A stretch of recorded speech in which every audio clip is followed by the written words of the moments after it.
Dennis Weaver here from Friday Night Thunder for your District 8 preview for week number 5. All 7 District 8 teams are in action tonight in non-district games. We begin with Coffee County, who's on the road at Crossville looking for their first win of the year. With the call, Lucky Knott of Thunder Radio. This week, the Coffee County Red Raiders travel to Stone Memorial in Crossville, the first meeting between the two schools on the football field. Coffee County coming off a very disappointing loss to Lawrence County, where they threw the ball over 40 times as Peyton Meeker connected for 292 yards passing. Stone Memorial is having one of their better seasons at 3-2 on the year. Last year they only won 2 games. They are led by head coach Mark Wattenberger. His son Brady is the starting quarterback and the key to their offense. It's Coffee County, the Red Raiders, and the Panthers of Stone Memorial from Crossville. I'm Lucky Knott for Thunder Radio for Friday Night Thunder. Shelbyville heads to Pulaski to take on Giles County in the Brickyard. With the call will be Rusty Reed of Jax Radio. The Shelbyville Central High School Golden Eagles have game 2 of this 3-week road trip that they're on. This week they had to take on Giles County.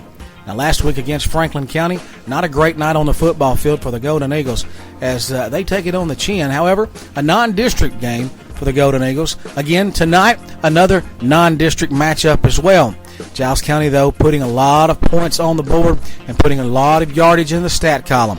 The Golden Eagles will have to bring their best game tonight if they look to knock off the Bobcats of Giles County. Kickoff is set for 7 o'clock in Giles County. Reporting for the Friday Night Preview with WLIJ AM 1580, I'm Rusty Reed. This is Jax Radio. Columbia tries to break a 2-game losing streak as they host Brighton. On the call, Mike Epley of WKRM. The Columbia Lions will try and bounce back from their second consecutive loss of the season. This is the first time the Lions have faced this predicament since 2008. A formidable opponent, the Brighton Cardinals will try and keep the avalanche of losses against Columbia to continue this Friday night at Lindsey Nelson Stadium. Charles Mosley, defensive tackle, is a 6th prospect in the state and will try to contain Columbia's ground attack. Pre-game 6:45, game time 7:13:40. ColumbiaLionsFootball.com. I'm Mike Epley. District-leading Lincoln County welcomes Franklin to the pit. On the call, Donnie Honey of WYTM. The Lincoln County Falcons host the undefeated Franklin Rebels Friday night at Meadows-Thompson Stadium. The Rebels come into the contest scoring a perfect 4-0 record and plenty of momentum. The Falcons also have some momentum of their own, having won 3 games in a row after starting the season 0-2. Franklin comes into the game riding the arm of quarterback Joe Critchlow and the legs of running back Colton Black. Between the two of them have accounted for 14 of Franklin's touchdowns on the season. The Falcons will rely on the rushing tandem of August Hill and Ryan Golden, who is a fire rush for almost 1,200 yards so far this season. This will be the 14th meeting between the two schools. Falcons holding a slim 7-win, 6-loss advantage over the Rebels. The last meeting was in 2006. Game time is 7 p.m. at Meadows-Thompson Stadium. For WYCM FM 105.5, this is Donnie Honey reporting. Franklin County is at home as they host Marshall County. With the call, Al Clark of WCDT. With the win number 1 under their belts, the Rebels will play host to the 3-2 Tigers from Marshall County in a homecoming non-district game tonight. Franklin County found a defense last week against Tullahoma and turned to their offensive production with 300 yards and 3 touchdowns from running back DJ Samuels.